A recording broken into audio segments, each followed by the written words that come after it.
हाय। जैसे हम रैशनलाइजेशन के बारे में समझ रहे थे, हमने कल रैशनलाइजेशन के बारे में जाना। रैशनलाइजेशन वह है जब अपनी कोई प्रॉब्लम है, अपनी नेगेटिविटी को छुपाने के लिए हम किसी और पर डाल देते हैं, किसी और पर शिफ्ट कर देते हैं।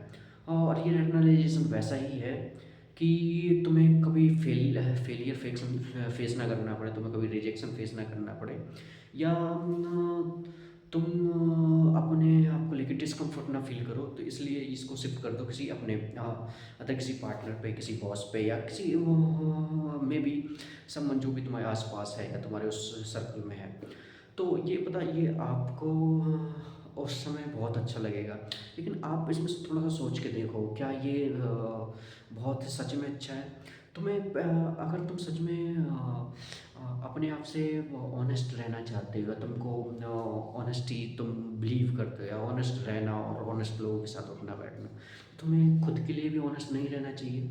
अगर तुम इंटेलेक्चुअल बनना चाहते हो, तो तुम्हें पहले ये जो अपना डिस्कम्फर्ट है, जो और ये तुम्हारी जो डिसऑनेस्टीपना है, इसको तुम्हें छोड़ना पड़ेगा। ये अगर तुम लॉन्ग ग्रो करना चाहते हो, तो तुम्हें ये जो अपना ऑब्जेक्टिव जो सिलेक्शन है वो तुम्हें छोड़ना पड़ेगा। ये ऑब्जेक्टिव जो तुम्हारा बिहेवियर है, इसको छोड़ना पड़ेगा। ऑब्जेक्टिव ये हमें लगता है कि कभी कभी ऐसा लगता है कि हम ये ऑब्जेक्टिव ले लेते हैं, बिकॉज इससे हमारी लाइफ थोड़ी सी इजी हो जाएगी। इससे हम जो उस टाइम पे फेस कर रहे हैं वो हमें नहीं करना पड़ेगा। इससे हम चाहते हैं कि हम थोड़ा इजी लगेंगे, मतलब वो इजी हो जाएंगे। लेकिन आपको पता है, कभी ये हर जगह नहीं, ये उस जगह पे अ, आना अच्छा लगता है जब आपका डिस्कम्फर्ट आपको रूल करने लग जाए। कुछ आपकी इमेजिनेशन या कुछ आपकी पास्ट की ऐसी कोई थ्योरी, या कुछ ऐसी कंडीशन जो आपने देखी हो, तो उसमें आपको ऐसा लगता है कि जो आपकी प्रेजेंट लाइफ है वो रून हो रही है। अगर ऐसा आपके साथ कभी होने लगे, तब आप मे बी ट्राई कर सकते हो, जैसे सेम वैसा, जैसे एक बच्चा था, उसका जो है कभी शोषण किया गया था, शोषण हुआ, तो उस टाइम पे वो अपने आप को नहीं बचा पाए। लेकिन अगर वो उन्हीं यादों को प्रेजेंट में भी खींच लाए, तो वो सर्वाइव नहीं कर सकता, वो लॉन्ग लाइफ नहीं चल सकता। वो उसने अब क्या किया, उसने उसका जो हिंदी में एक वर्ड आता है, दमन कर दिया, उनको ख़त्म कर दिया उन यादों को। वो अब ऐसा फील करता है कि ऐसा कुछ था ही नहीं मेरा, ऐसा कुछ मैंने इमेजिन नहीं किया। और आपको कभी-कभी लगता है कि आपकी जो इमेजिनेशन है, आपकी जो विल पावर है, वो भी ईगो के आड़े आकर के ईगो इसको नष्ट करता जाता है, ख़त्म करता जाता है। आपको पता है कि एक बार आपने देखा होगा कि आप ट्राई करते हो कि आपको मे बी ये ना करना पड़े, लेकिन अगर आप वो कर रहे हो, तो आपका उसमें सेल्फ नहीं है, उसमें जो आपकी सेल्फ रिस्पेक्ट है उसमें नहीं है, बट आप फिर भी वो वर्क कर रहे हो, या कोई ऑफिस में जॉब कर रहे हो आप, बिकॉज उससे आपकी जो रियलिटी है वो इफ़ेक्ट होगी।